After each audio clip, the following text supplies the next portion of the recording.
5 నామాలు ఎక్కడ చెప్తున్నాడో అక్కడ సహస్రం చెప్పినంత శక్తి మీకు కలుగుతుంది.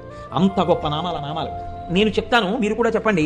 సింహాసనేషి, లలిత, మహారాజ్ఞి, వరాంకుశ, చాపిని, త్రిపురా చైవ, మహాత్రిపుర సుందరి, సుందరీ చక్రనాథ చ, సామ్రాజ్ఞి, చక్రిణీ తథా చక్రేశ్వరి, మహాదేవి, కామేశి, పరమేశ్వరి, కామరాజప్రియా, కామకోటిక, చక్రవర్తిని, మహావిద్యా, శివానంగవల్లభ, సర్వపాటల, కుళనాథ, ఆమ్నాయనాథ, సర్వాంనాయ నివాసిని, శృంగారనాయికా చేతి,